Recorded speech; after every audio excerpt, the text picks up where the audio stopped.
وفجرنا فيها من العيون ليأكلوا من ثمره وما عملته أيديهم أفلا يشكرون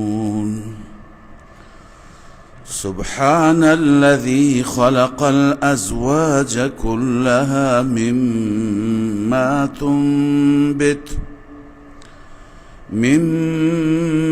تنبت الأرض ومن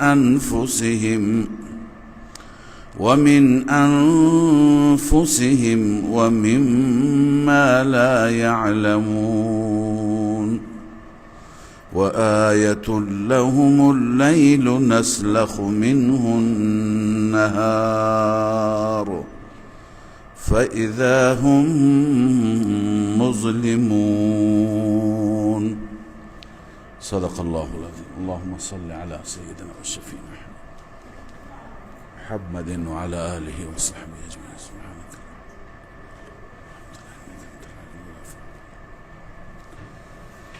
إنك أنت الجواد الكريم ولا حول ولا قوة إلا بالله. در آیات گذشته بعد از اینکه الله تعالی نمونه ای از تبلیغ پیامبران گذشته و دفاع یکی از صدیقهای همون پیامبران، یکی از انسانهای جان برکف که به خاطر حمایت از حق و از اون انبیا به شهادت رسید، الله تعالی فرمود به اون شهید گفته شد وارد بهشت بشه، داخل بهشت بشه. او حسرت میخورد مبنی بر اینکه قوم بداند. بعد از این در رابطه با زندگی آخرت و جهان آخرت ما خواندیم که الله تعالی میفرماید با یک صدا، با یک فریاد همه زندگی ها خاموش میشه و با یک صدا همه دوباره در محضر الله احضار میشند، دوباره زنده میشوند. دلیل اول را خواندیم: الم یروا کم اهلکنا قبلهم من القرون انهم الیهم لا یرجعون و این کل لما جمیع لدینا محضرون. همه اینهایی که میمیرند، جان میدهند، جانشون گرفته میشه، در محضر الله حاضر میشوند. حالا دلیل دوم برای اینکه همه حاضر میشوند، الله تعالی استدلال میفرماید از خود زمین که زمین هیچ نوع حیاتی و آثار حیات و زندگی شما در زمین نمی بینید، اما ما این زمین را چطور زنده می کنیم؟ به وسیله باران، به وسیله آب دادن، همه چیز در زمین می روید. و آیت لهم الارض المیته، برای آنان یک آیه و یک نشانی، یک دلیلی که دال هست بر قدرت الله، دال هست بل اینکه خداوند مرده ها را زنده می کند، همین زمین مرده هست. احییناها، ما اون زمین را حیات دادیم، اون ما زنده کردیم. و اخرجنا منها حبا، انواع حبوبات از اون زمین بیرون در آوردیم، بیرون آوردیم. فمنه یأکلون، بعضی از اونها را میخورند. بسیاری از حبوبات زمین مثل گندم، جو، برنج، امثالهم انسانها استفاده میکنند. و جعلنا فیها جنات من نخیل و اعناب، و در همین زمین قرار دادیم انواع باغها، باغهای نخل خرما، باغهای انگور. و فجرنا فیها من العیون، و در اون زمین ما جاری کردیم انواع چشمه ها. اینها را الله تعالی این سیستم را چرا روی زمین اجرا فرموده؟ لیأکلوا من ثمره، تاکه بندگان او بخورند، استفاده کنند از ثمراتی که خدای تعالی به اونها میده، از میوهایی که میده. و ما عملته ایدیهم، یعنی اون چی که محصول زمین هست، اون چی که میوه زمین هست، اون چی که نتیجه زمین هست، نتیجه دست عملکرد خود انسان ها نیست. بگیم که خودشون زحمت کشید، نه. انسان یک حرکت بسیار جزئی انجام میده، انسان فوقش یک بذری اونجا میریزه، اما تمام این کار خداست، کار انسان نیست. دلیلش اینه که در بسیاری از مواقع خدا نمیخواد که زمین بروید، هیچی نمیروید. ما قبلا خواندیم که انسان تلاشش را میکند. افرأیتم ما تحرثون، شما خبر بید از اون چیزی که شما میکارید، انتم تزرعونه ام نحن الزارعون، شما به وجود به بیرون از زمین میارید این زراعت را یا ما؟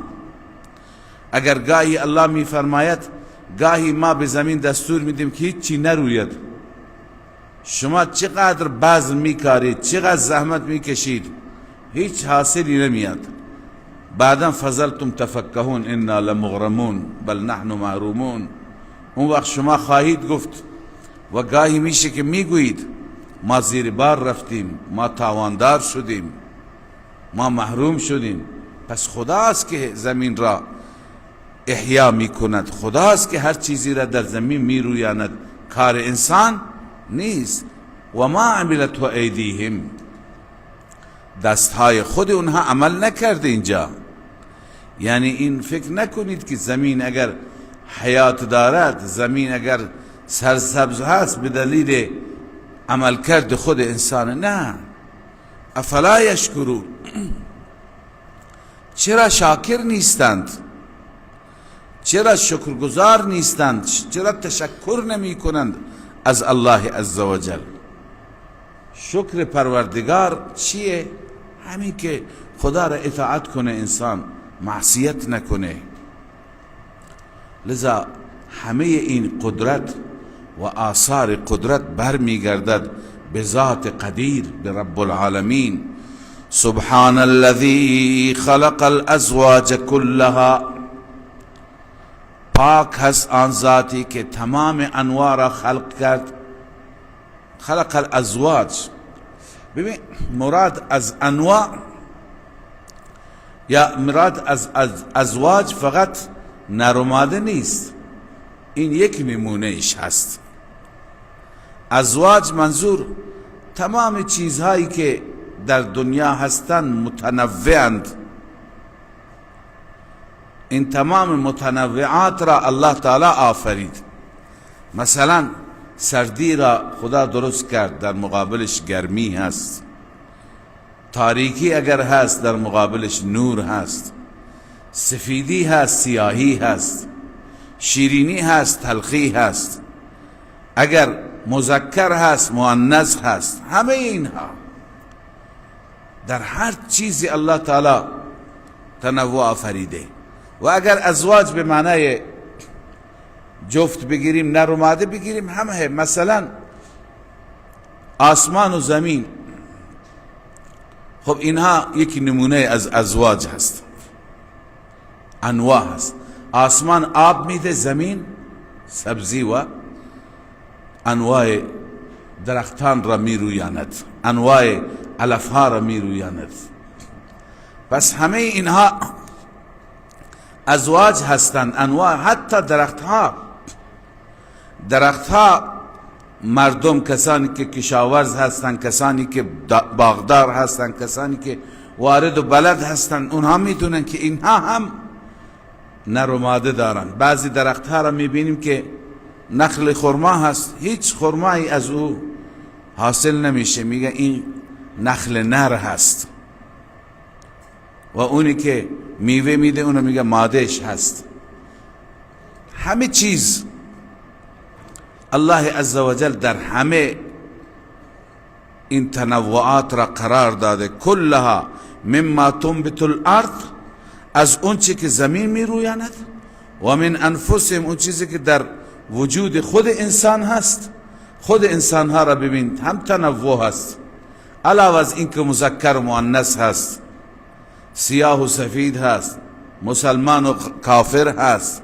یعنی هر چی که، هر وصفی که بگید ضدش در وجود انسان ها هست. اگر یکی صالح دیگری فاسده، اگر یکی مؤمن دیگری کافره، اگر یکی موحد دیگری مشرکه، اگر یکی سفید دیگری سیاه هست، اگر یکی خوب دیگری بد هست. این تنوعات در خود انسان هم هست. و مما لا یعلمون، چیزهای دیگه که نمیدانند. بسیاری اشیاء هستند که هنوز این تنوع را الله تعالی در اونها قرار داده، انسان ها نمیدانند. هرچی، حتی از اشیاء جدید. یکی از مفسرین معاصرین مثالی آورده بود، همین برق را نگاه کنی، برق،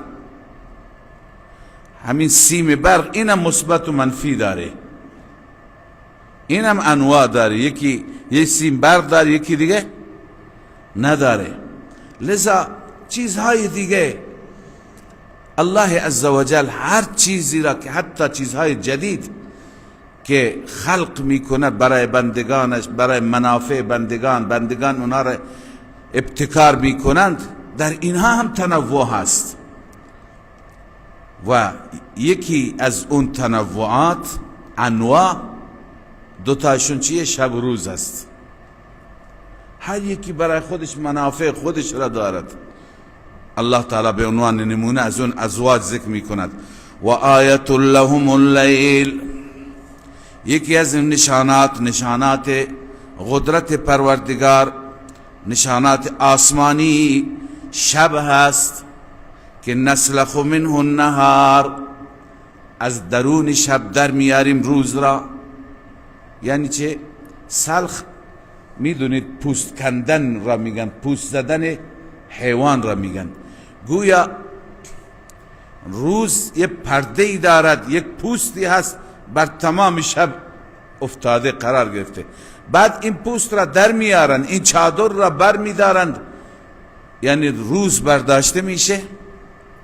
فاذا هم مظلمون، در این هنگام همه جا چی هست؟ تاریک است. از این نسلخو علماء استدلال گرفتند، گفتم معلوم میشه که اصل شب است، روز یک عارضه ای هست که بعداً آمده. یعنی خدای تعالی وقتی که عالم را آفریده، تمام این کائنات را، زمین را، آسمان را آفریده، اول چی بوده؟ اول تاریک بوده. بعداً خدای تعالی خورشید را و اون چیزی که نور میاره اون را خلق کرده. پس اصل شب هست. این پرده روز بعداً بر او قرار گرفته، مثل همون پوست حیوان. وقتی که این پرده را بر میدارند، این را میکشند، این را خارج میکنند دوباره به همون شکل اصلی. مثلا حالا در یک گوسفند که شما میخواهید استفاده بکنید، مقصود اصل چیه؟ گوشت هست.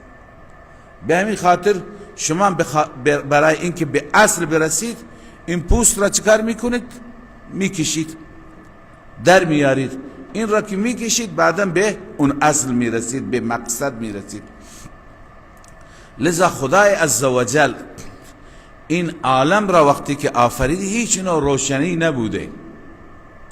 بعداً خدای تعالی روشنی خورشید را آورده. پس به همین خاطر این تعبیر به کار برده شده که نسلخ، یعنی مثل همون کندن پوست حیوان. گویا این پوست کنده میشه، برداشته میشه، این پرده‌ای که روش هست، این عرض کنم که غلافی که بر اون شب افتاده، بر اون تاریکی افتاده که همه جا را روشن کرده، این را وقتی که بر میداریم فاذا هم مظلمون. در این هنگام همه انسان ها در تاریکی محض قرار گرفتند.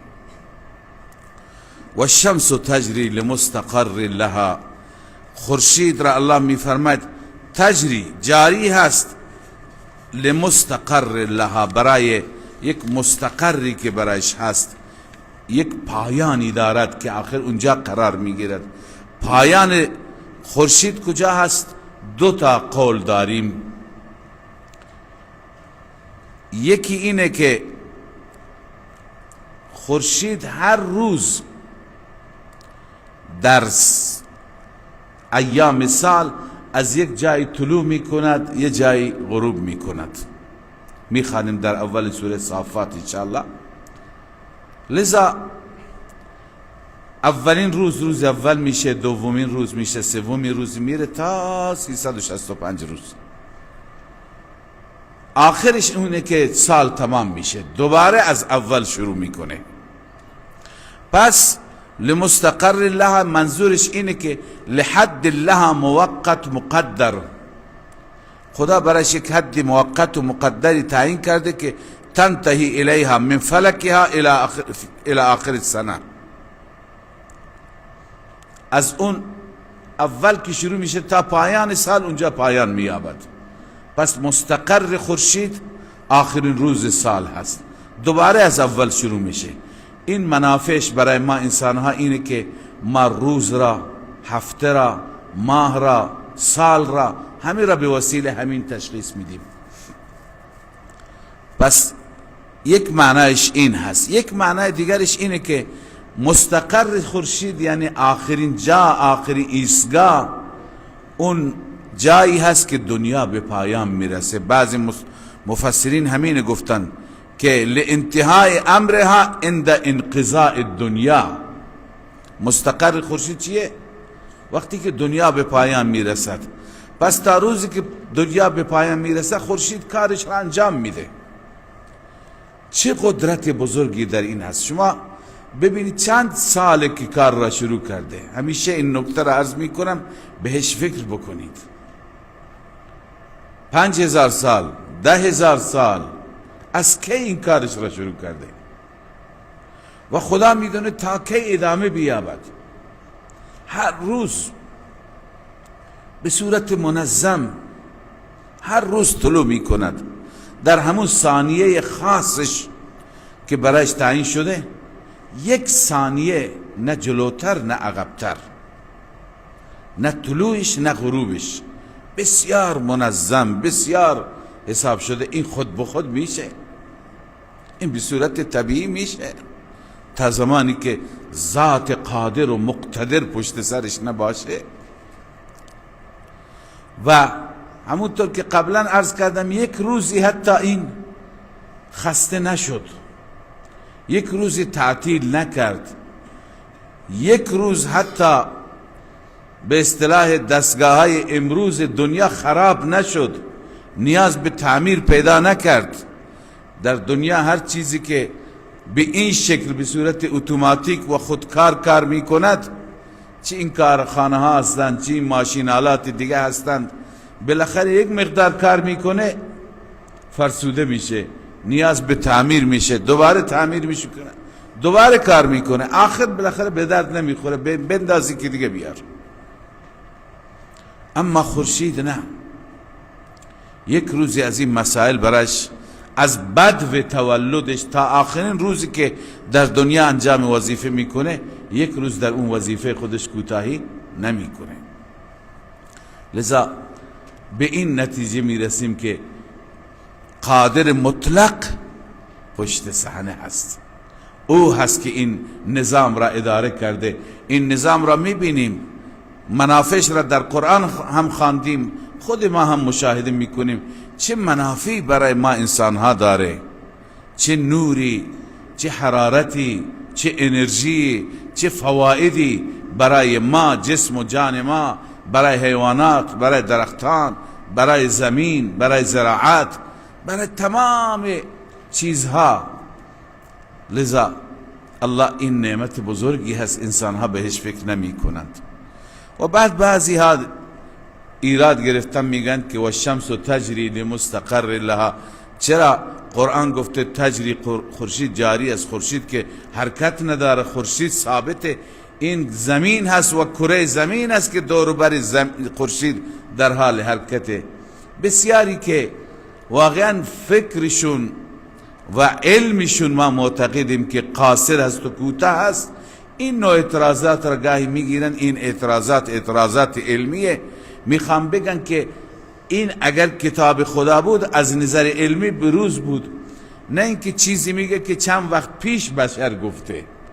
حالا بشر معتقد است که خورشید ثابته، اونی که تجری جاری هست، اونی که میچرخد، اونی که دور میزنه، این زمین است که دور بر خورشید دور میزند. اول اینجا بحث زمین نیامد، اینجا فقط بحث خورشیده.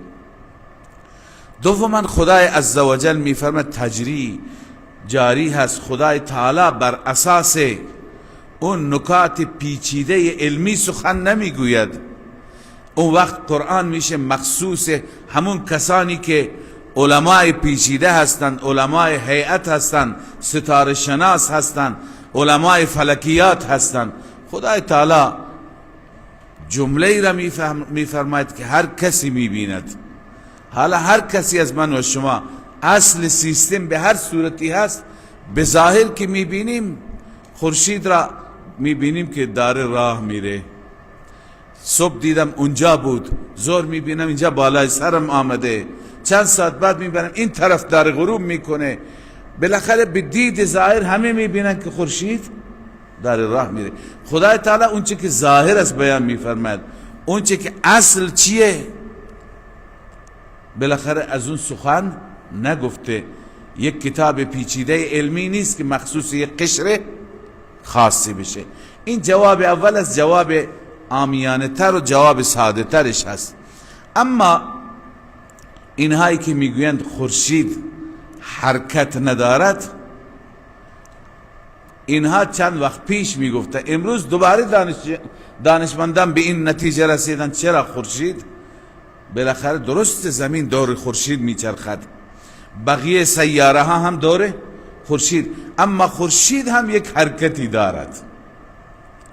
خورشید یک حرکتش حرکت محوری هست که در اون محور خودش اطراف خودش میچرخد. به همین خاطر همین حرکت محوری خورشید هست که بالاخره شب و روز به وجود میاد. و دیگه خورشید حرکت دیگری که دارد در بروجش، مگر خورشید هر برج در یک منزلی قرار نمیگیرد؟ در 3 برج اول در منازلی قرار میگیرد که فصل بهار ایجاد میشه، بعد از اون در منزلی قرار میگیرد که عرض به خدمت شما تابستان این فصول ایجاد میشه به سبب اینکه خورشید در برج‌های متفاوتی. لذا امروزه همون دانشمندان دوباره به این نتیجه رسیدن نه، خورشید هم یه حرکتی داره، هم یه جریانی داره. لذا الله می فرماید و الشمس تجری لمستقر لها، جاری هست برای مستقر، جای قراری که برایش هست. ذالک تقدیر العزیز العلیم، این اندازه، این تقدیر و اندازه اون ذاتی هست که هم عزیز هست، غالب هست، العلیم نسبت به مصالح بندگان آگاه هست، میداند. بر اساس مصالح بندگان الله تعالی مقدر میکند سیر خورشید را، حرکت خورشید را. والقمر قدرناه منازل، همچنین برای ماه ما مقدر کردیم منازلی را. ماه هم منازلی دارد، ماه 28 منزل دارد و در 2 شب دیگه ماه مخفی هست. منزل اولش بسیار، بالاخره ماه کوچک بزرگ میشه، بزرگتر میشه، بدر کامل میشه، آخر دوباره کوچک میشه. حتی عاد کالعرجون القدیم، حتی میشه مثل یک شاخ قدیم، یعنی شاخ کهنه. یک شاخ را در نظر بگیر وقتی خشک میشه چی میشه؟ هم باریک میشه هم کج میشه. احساس میکنیم ماه شده یک شاخ کج. و هر یکی در فلک خودش هست. للشمس ينبغي لها ان تدرك القمر، خورشید مناسبش نیست، یعنی نمی تواند ماه را دریابد. ولا اللیل سابق النهار، و همچنین نه شب قبل از روز می آید، شب قبل از روز نمیاد، هر یکی به جای خودش میاد، هیچی که جا به جا نمیشه. یه روزی نشده از روزی که دنیا خلق شده که شب و روز جا به جا بشند، قاطی کنند. و کل فی فلک یسبحون، هر کسی در اون فلک خودش سیر میکنه. و آیت لهم انا حملنا ذریتهم فی الفلک المشحون. این دلایلی که شما تا حالا خواندید، این دلایل مربوط به چی بود؟ فلکیات بود، لیل و نهار بود، شب و روز بود. حالا یک سری دلایل ذکر میکنه نعمتهایی که در وجود خود ما انسان هست. یکی از دلایل قدرت الله اینه که کشتی را میبینی پر از انسانه، پر از انسان. حالا ببین شما یه نخوتی را بنداز تو دریا، اون غرق میشه، ولی این کشتی پر از انسان، پر از بار. گاهی بار کشتی خدا میدونه چند هزار تنه، ولی این روی آب چطور بر سطح آب میره، راه میره. و آیت لهم انا حملنا ذریتهم فی الفلک المشحون. یکی از دلائل این است که ما حمل کردیم ذریه انسانها را، نسل انسانها را در کشتی پر از آدم. و خلقنا لهم من مثله ما یرکبون، ما آفریدیم مثل آن را، آنچه که در خارج دریا سوار می شوند. مثل کشتی چی هست؟ حالا امروز مثلهای دیگری هم داره، اما در اون زمان ابن عباس رضی الله عنهما می فرماید منظور شتر است. کشتی در آب، شتر در خشکی. در زبان عربی به شتر میگن سفینة البر، سفینة البر. این کشتی خشکی هست، همونطور که کشتی در دریا میره شما را هم میبره، بار شما را هم میبره. این در ریگستان، در بیابان، در جنگل. عن ابن عباس ان معناه من مثله الابل خلقها لهم للركوب في البر مثل السفن المركوبة في البحر، که شتر را الله تعالی در خشکی قرار داد، مثل همون کشتی هست. اما امروز غیر از شتر هزاران مراکب و سواری های دیگه هست. این ماشین ها هستند، این عرض به خدمت شما که قطارها هستند، حمل و نقل، مسافربری، ماشین های باری، ماشین های مسافربری، همه اینها را در خشکی الله جاری کرده. اما بعضی از بزرگان میگن نه، چیزهای دیگری که مثل کشتی انسان را از سر آب میبرد. یعنی به وسیله کشتی شما در دریا میرید، از آب عبور میکنید. حالا بعضی ها چیزها هستن که هم از بالای دریا، از بالای رودخانه، اسبابی مثل همین تلکابین مثلا، چند نفر سوار میشه از سر آب میگذره مثل کشتی. امروزه هواپیما میخوای از این طرف آب به اون طرف آب بری، شما از همینجا سوار میشه، از دریا عبور میکنی میری تو دبی. لذا اینها بعضی میگن منظور هر سواری و هر مرکبی که الله تعالی اینجا بیان فرموده، خلق فرموده، شامل همه اونها میشه. مثل این کشتی چیزهای دیگه که شما سوار میشید. اما الله تعالی میفرماید ببینید اینا که در کشتی سوار میشن از ما غافل نشن. و ان نشأ نغرقهم، اگر ما بخوایم اونها را غرق کنیم، فلا صریخ لهم، فریاد رسی برای اونها نیست، ولا هم ینقذون، و نه اونها ینقذون در آورده میشن از دریا، الا رحمتا منا، مگر رحمتی از جانب ما، و متاعا الهین، بهره‌گیری تا مدتی، استفاده از زندگی تا مدتی. ما بخوایم دوباره از کشتی میاریم خشکی، دوباره تا مدتی زندگی کنن. و اذا قیل لهم اتقوا ما بین ایدیکم و ما خلف، ببین این همه آیات دال بر قدرت پروردگار، دال بر نعمتهایی که این ذات رحمان به بندگانش عنایت فرموده، اما انسان را ببین که چقدر عناد داره، چقدر سرکشه، چقدر تمرد داره. همین انسان را وقتی که گفته میشه که بترس از عذاب خدا، اتقوا ما بین ایدیکم و ما خلفکم، بترسید از اون عذابهایی که بین ایدیکم جلوی شما هستن و پشت سر هستن. منظور از این عذابهای جلو و پشت سر چیه؟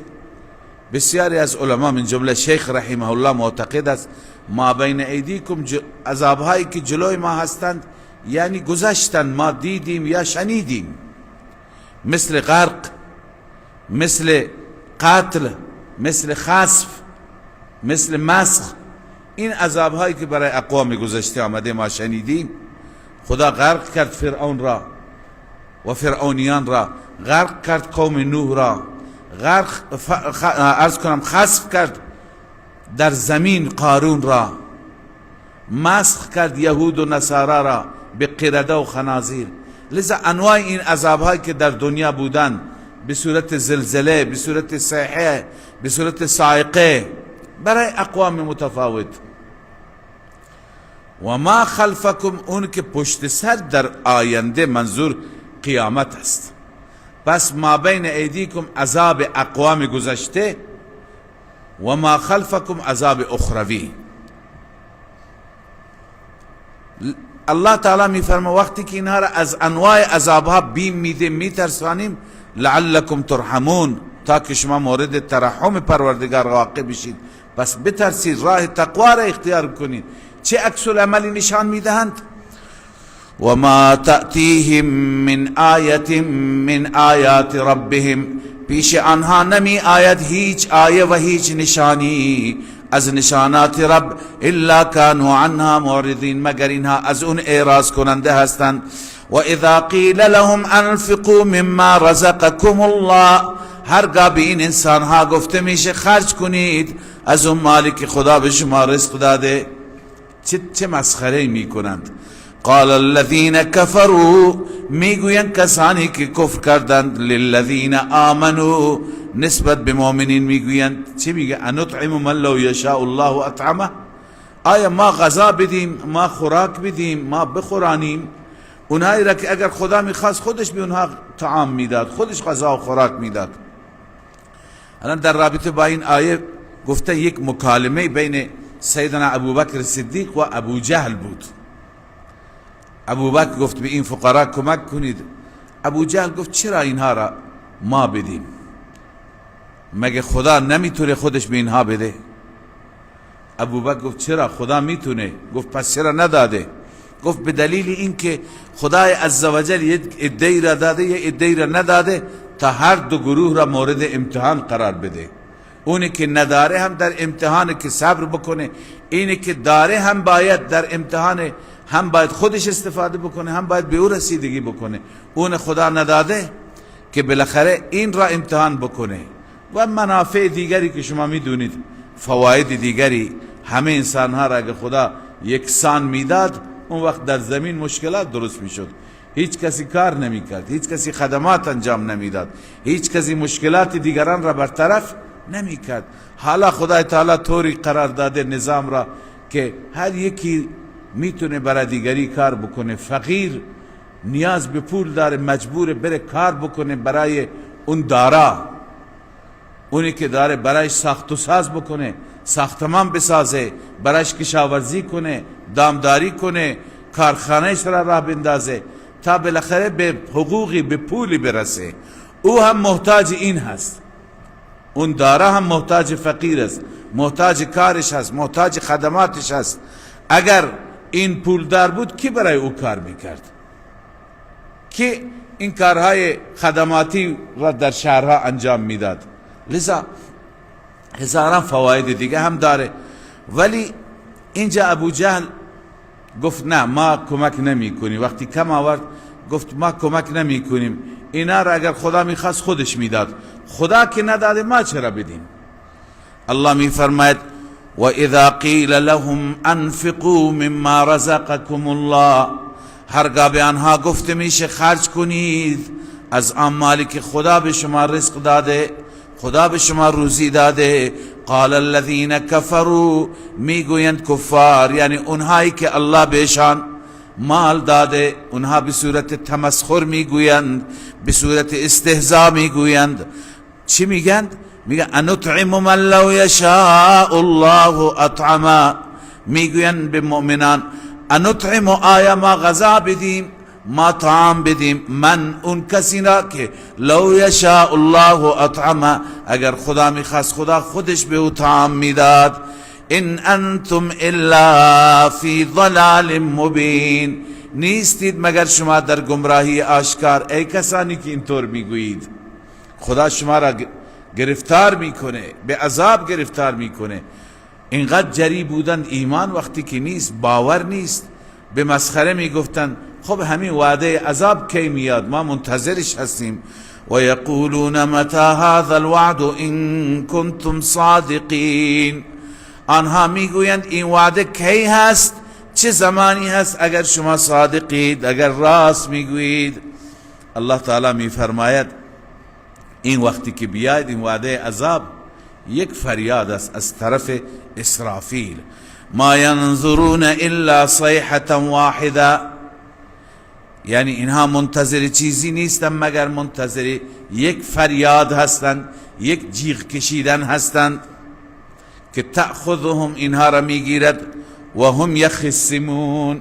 یخصمون اصلش هست یختصمون، یعنی زمانی اون عذاب میآید، یهو میآید که اینا در حال چی هستند؟ جر و بحث هستند، در حال درگیری با هم دیگه هستند، در حال اختلافات داد و ستد خودشون هستند.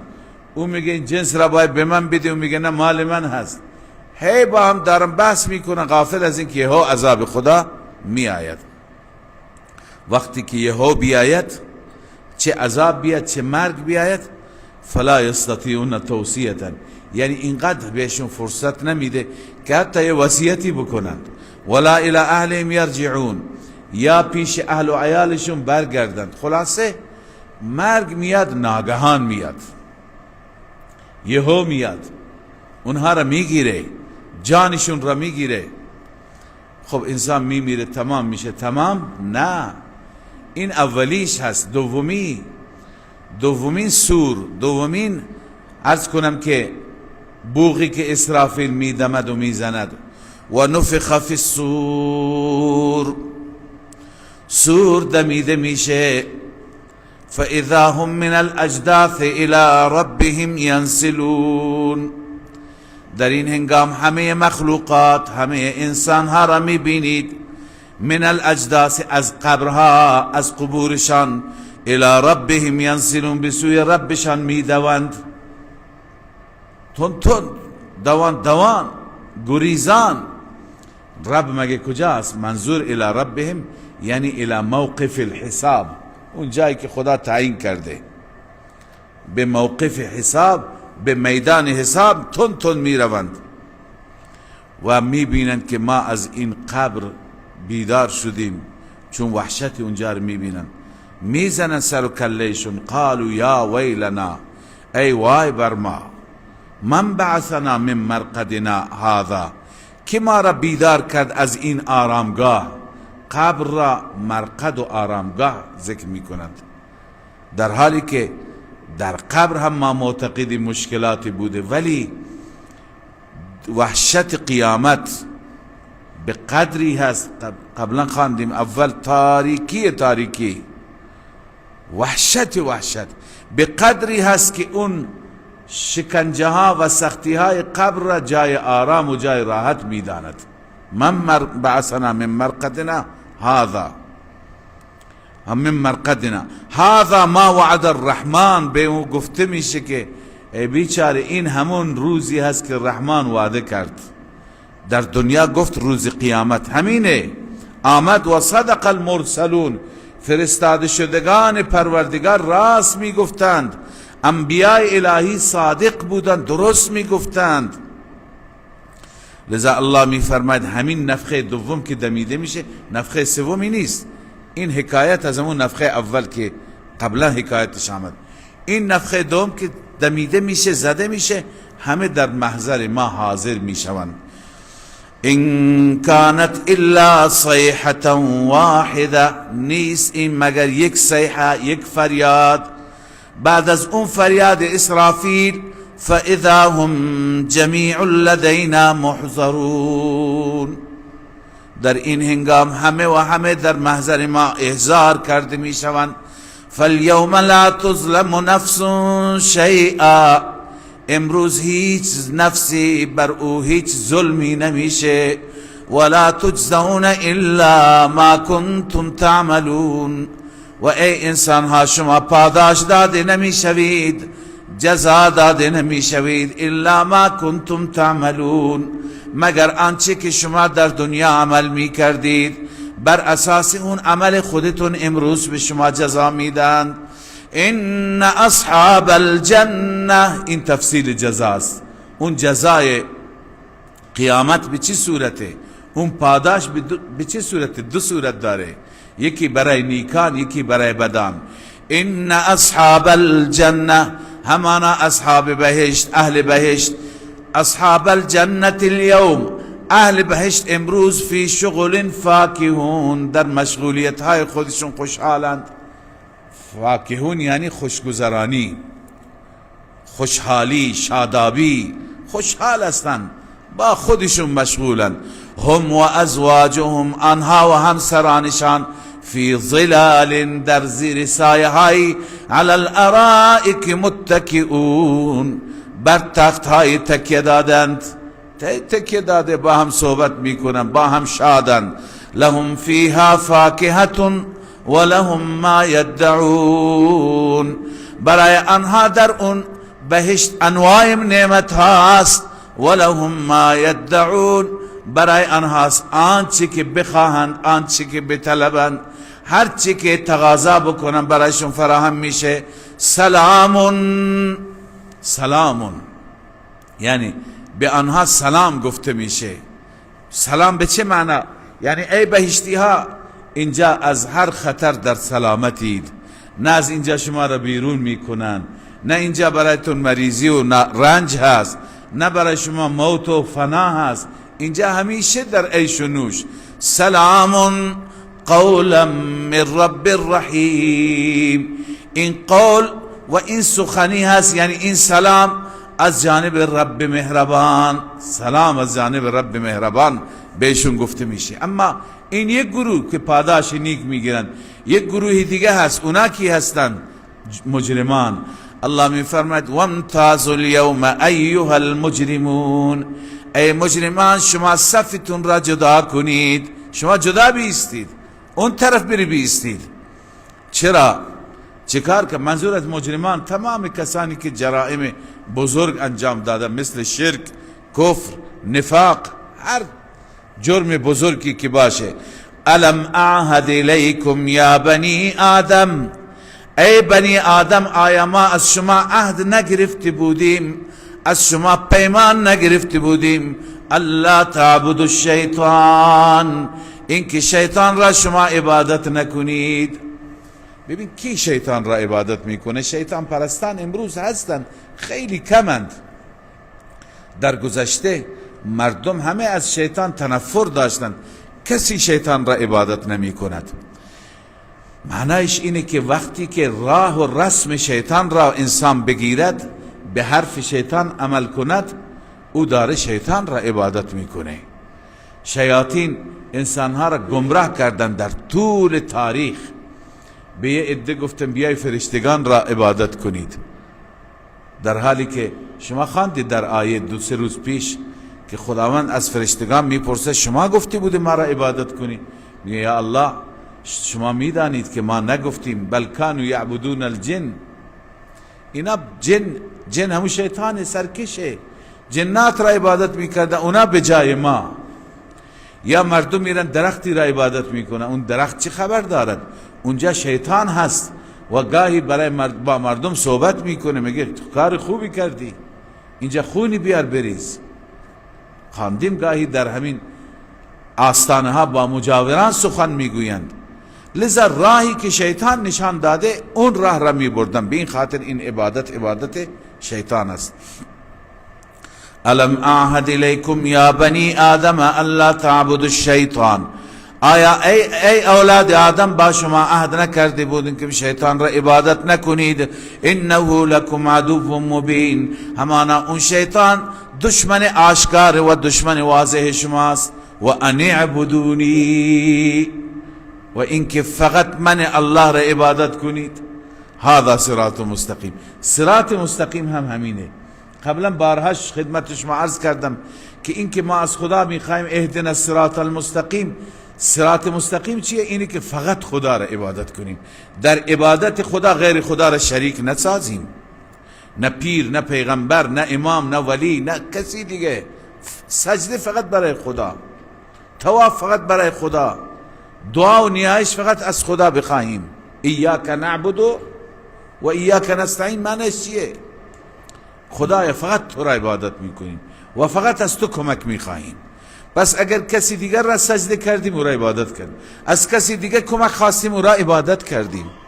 الله می فرماد و ان اعبدونی، اینکه فقط و فقط مرا عبادت کنید.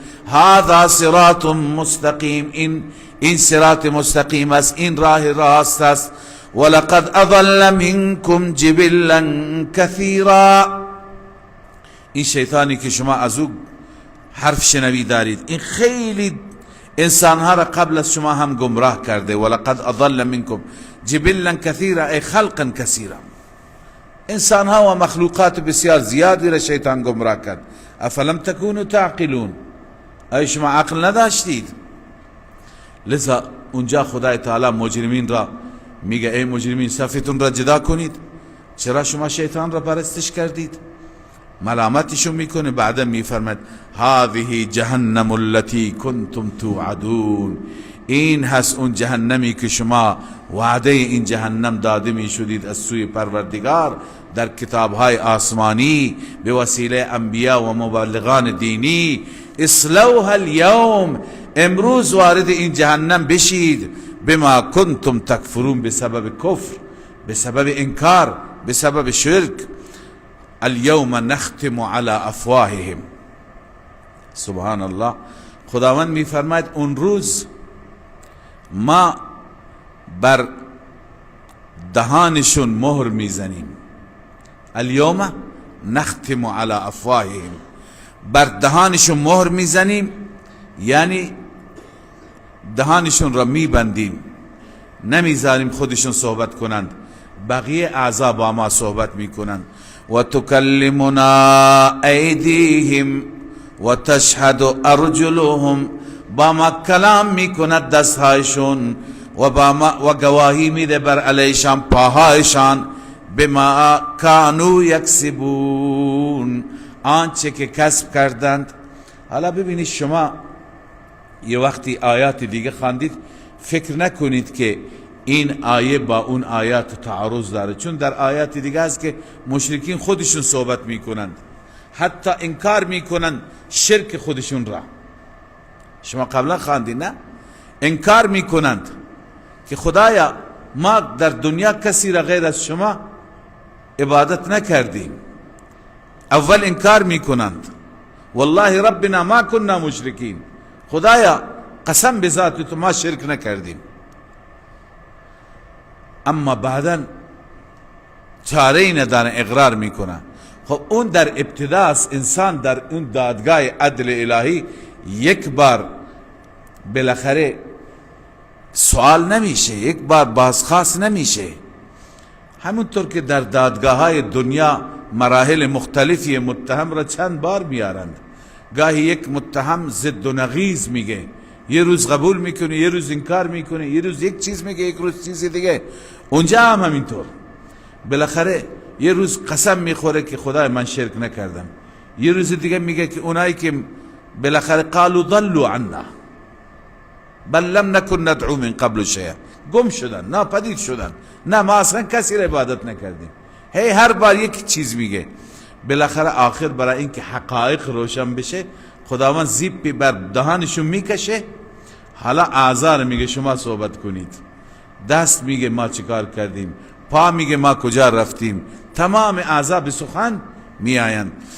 الله میفرماید الیوم نختم علی افواههم، ما امروز مهر میزنیم بر دهانشان، و تکلمنا ایدیهم، با ما سخن میگویند دستهایشان، و تشهد ارجلهم بما كانوا یکسبون، و سخن شهادت میدن پاهایشان به آنچه که کسب کردند.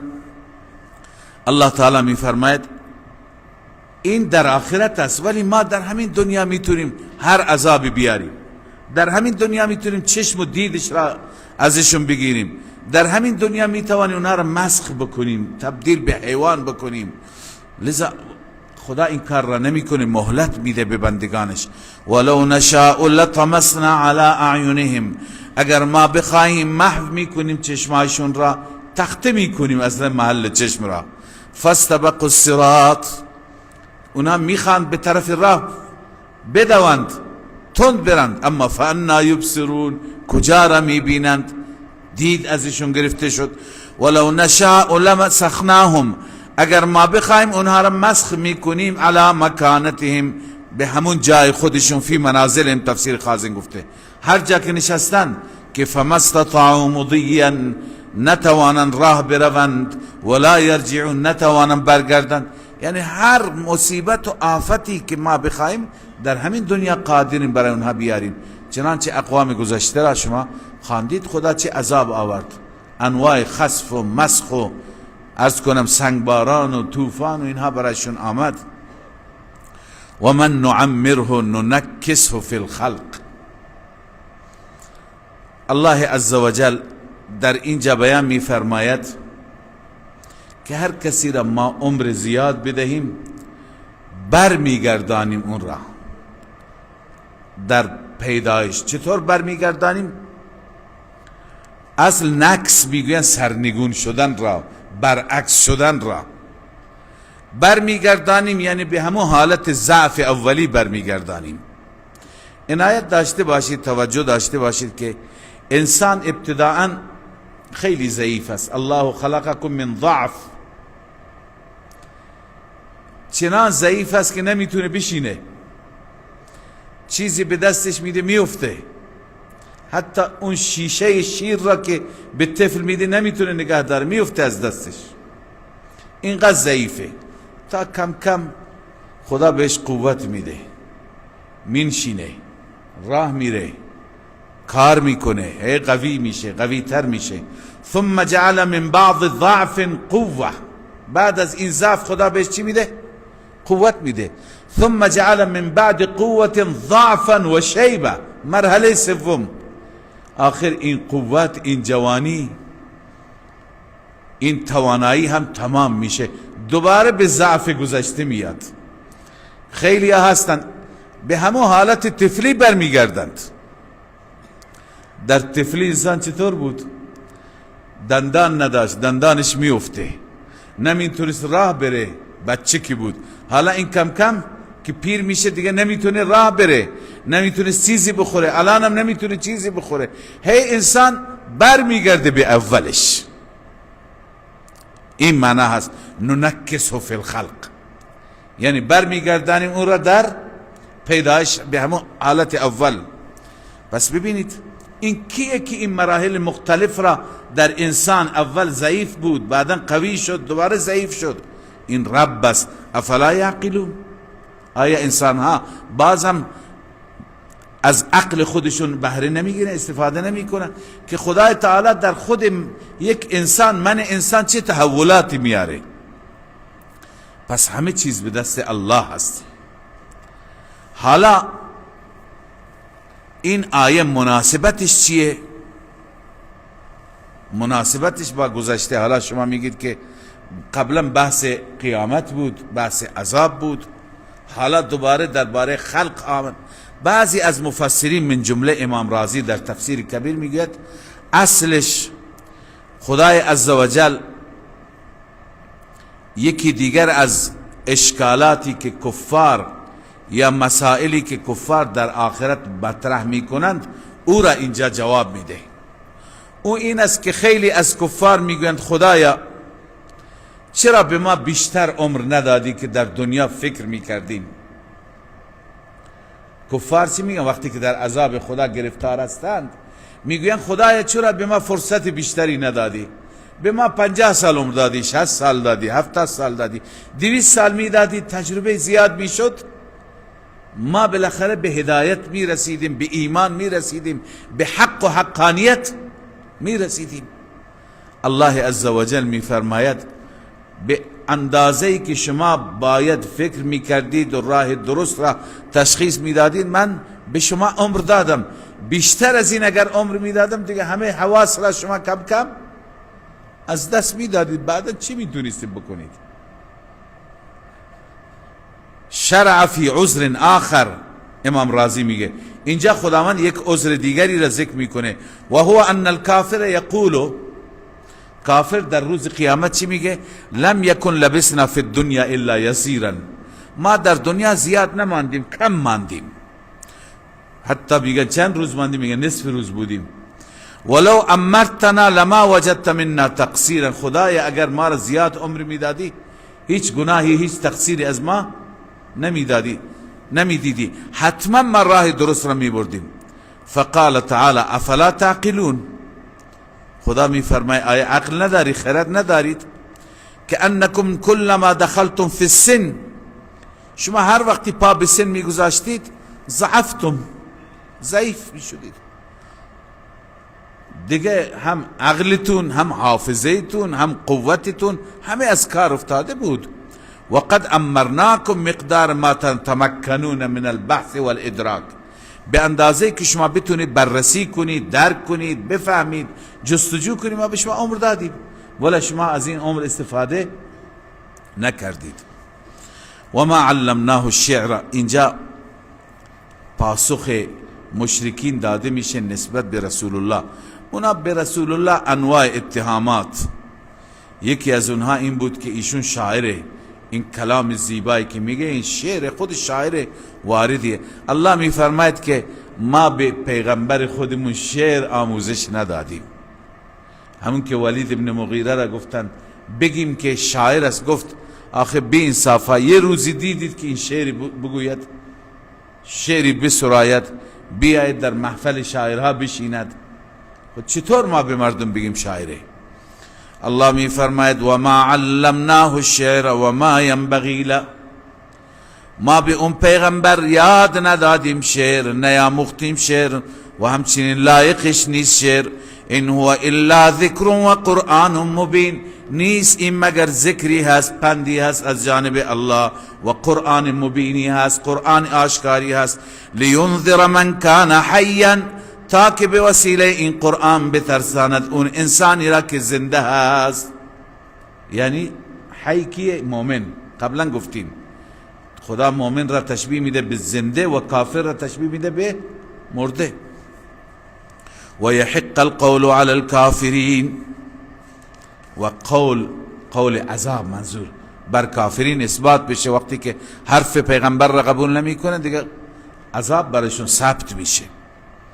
حالا الله تعالی دلیل دیگری ذکر می فرماید، دلیل عقلی دیگر.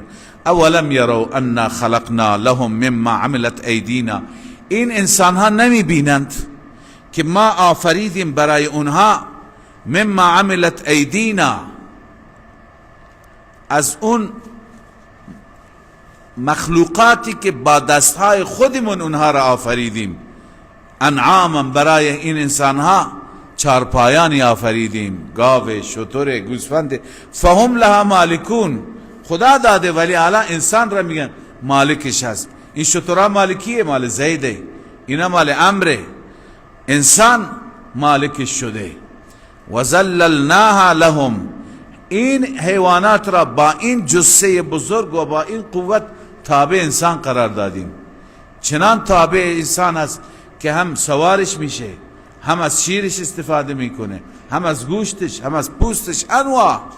و ذللناها لهم، یعنی برای حصول منافعش تابع اونها کردیم.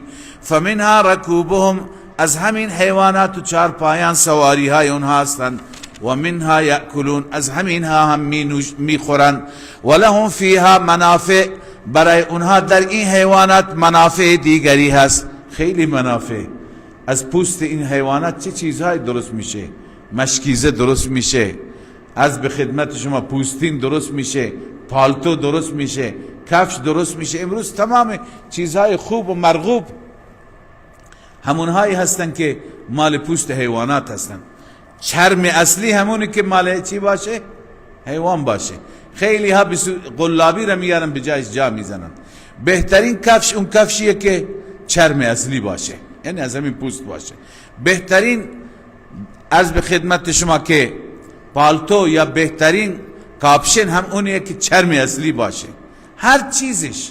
یا مثلا بهترین جاکت اونه که پشم اصلی باشه. هر چیزی که مال حیوان باشه امروز در دنیای مدرن و پیشرفته هم بهترینش است. پس ولهم فیها منافع دیگری هم است، مشارب و انواع نوشیدنی که از شیر حیوان گرفته میشه. افلا یشکرون؟ آیا این انسان ها شکر گزار نیستند؟ تشکر نمی کنه از پروردگار؟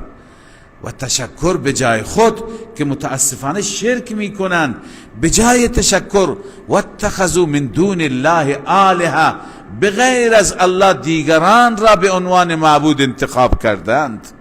انسانها را معبود گرفتند، جنات را، لعلهم ینصرون، تاکه یاری بشوند. اینها چرا از اون خدایان را به عنوان معبود گرفتن؟ میخوان اونها اینا را کمک کنن، در حالی که اونها نمیتونن کمک کنن. لا یستطیعون نصرهم، اونها نمیتوانن این عابدان خودشون را نصرت کنن. بتها، بقیه، و هم لهم جند محضرون، اونها خودشون یک لشکری هست حاضر باش، یعنی همیشه حاضر در خدمت خودشونه. مثلا بتها را شما بگیرید، بتها چندین مجاور داشتن. این مجاورها شب و روز برای بتها خدمت میکردن، پاکشون میکردن، تمیزشون میکردن، عطر میزدن، خوشبو استفاده میکردن، اونجا را نظافت میکردن. این بت خودش یک نیاز به یک لشکری داره که او را چی بکنه؟ پاک و صافش بکنه، تمیزش بکنه، گرد و خاک را از او دور بکنه. بس او چطور میتونه دیگری را کمک بکنه؟ و هم لهم جند محضرون، یعنی معبوداتهم للكفار جند في اعوان و شیعة یخدمونهم و یذبونهم، یعنی خودشون کمکی هایی دارند که و گروهی دارند که خدمت اونها را میکنند. بله، یک معنای دیگرش اینه که و هم لهم جند، یعنی این معبودانشان برای اونها یک لشکری هست که اون لشکر همیشه حاضر است. ای للکفار جند فی زعمهم حاضرون، فکر میکنند، گمان میکنند که این معبودان یک لشکری داره، اینها همیشه حاضر هستند مشکل ما را حل میکنن. نه، فلا یحزنک قولهم، اینجا خداوند به پیغمبرش تسلی میده، ای پیغمبر محبوب من شما نگران نباش، قول و سخن اونها شما را غمگین نکند. انا نعلم ما یسرون و ما یعلنون، ما همه چیز را میدانیم، اون سخنانی که اینها مخفی میکنن، اون سخنانی که علنی میکنن، همه را خبر داریم. اولم یر الانسان انا خلقناه من نطفه، در پایان سوره الله تعالی سرزنش میفرماید انسان را، توبیخ میکنه انسان را. انسان چقدر نمک نشناس است، این همه لطف خدا بهش کرده، اینها را نمیبیند و انکار میکنه قیامت را، انکار میکنه زنده شدن بعد از موت را. اولم یر الانسان انا خلقناه من نطفه، آیا این انسان نمی بیند که ما او را آفریدیم از یک قطره نطفه؟ فاذا هو خصیم مبین، در این هنگام این انسان خصیم هست، هی جر و بحث می کند، خصیم آشکاری هست. و ضرب لنا مثلا و نسی خلقه، برای ما مثال بیان میکنه، پیدایش خودش را فراموش کرده. چه مثالی، چه صفتی؟ میگه قال من یحیی العظام و هی رمیم، چه کسی میتوانه زنده بکنه استخوانها را، بالخصوص و هی رمیم، وقتی که پوسیده بشند، وقتی که خراب و پوسیده بشن این استخوان کی زندهش میکنه؟ این انسان این گونه کفر میکنه نسبت به قیامت. الله جواب میده قل یحییها الذی انشأها اول مره، بگو زنده میکنه همین استخوان را آن ذاتی که انشأها اول مره، این را پیدا کرد بار اول. بار اول کی پیداش کرد؟ او که بار اول پیداش کرده بار دوم هم میتونه. و هو بكل شیء علیم و هو بكل خلق علیم، اون ذاتی هست که نسبت به تمام مخلوقاتش داناست، ابتداء انتهاء اعادتا، ابتدا چه دوباره اعاده بکنه، همه چیز را خدا میدونه. ببینید اون آثار قدرتش را در جاهای دیگه، ازداد را از ازداد چطور کار میگیره. الذي جعل لكم من الشجر الاخضر نارا، آن ذاتی است که قرار داد برای شما از درخت سبز، درختی که سبزه آتش درست کرد. فاذا انتم منه توقدون، در این هنگام شما از اون آتش را روشن میکنید. چطور خدا از درخت آتش روشن میکنه؟ بعضی میگویند به این معناست نوع درختان خاص هستند، در مناطق ما این درختان نیستند، در مناطق عرب بودند. دو تا درخت بودند، یکی اسمش مرخ بود، یکی اسمش عفار بود. این دو تا درخت وقتی که آدم ها تو جنگل سفر میکردن نیازی به آتش داشتن، یک شاخه از مرخ میگرفتن، یک شاخه از عفار میگرفتن، اینا رو به هم میزدن، به هم که میزدن آتش روشن میشد. پس مثل این که بعضی وقتها شما سنگها رو به هم میزنید، جرقه آتشی، این درخت ها ضد و نقیض هستن. حالا ما بالاخره از گوگرد و از کبریت آتش روشن میکنیم، اونها به این صورت. بعضی میگن پس اشاره به اون درخت های خاص است، بعضی میگن نه، اشاره به اینه که همین درخت سبز چطور خدای عزوجل این را خشک میکنه، شما از او آتش روشن میکنید، زغال هست، هم خودتون را گرم میکنید، هم پخت پزی را روی اون انجام میدید.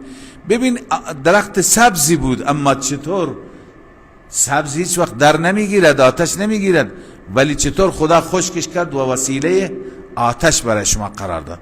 بعضی دیگه میگن نه، در این درخت ها با وجودی که سبز هستند، بسیاری از این درخت ها آتش زا هستند. گاهی میبینیم جنگل ها خود به خود آتش میگیرن، هر کاری میکنن مهار نمیتونن بکنند.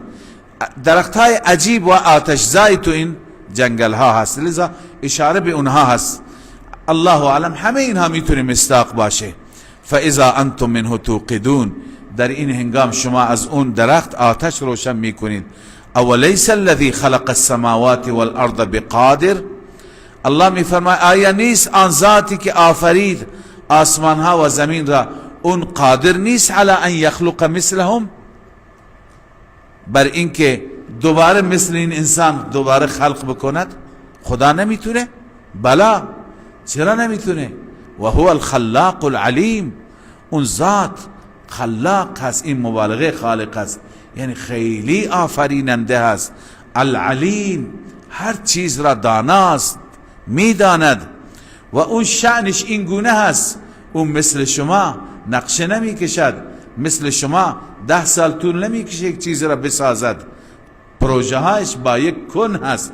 انما امره، جزی نیست که امر او، شأن پروردگار اینجور است که اذا اراد شیئا، هرگاه اراده چیزی بکند، ان یقول له کن، این که میگوید کن به وجود بیا، فیکون، اون خود به خود چی میشه؟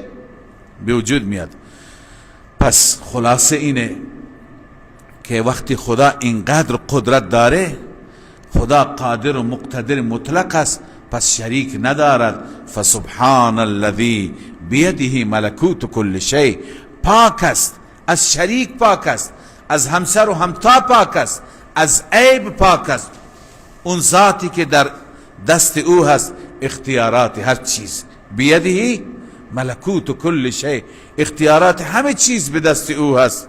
و الیه ترجعون، فقط و فقط به سوی او شما برگردانده می شوید. صدق الله العظیم. این 10 دقیقه استراحت بکنید، زود برگردید که انشاءالله سوره صافات میخوانیم.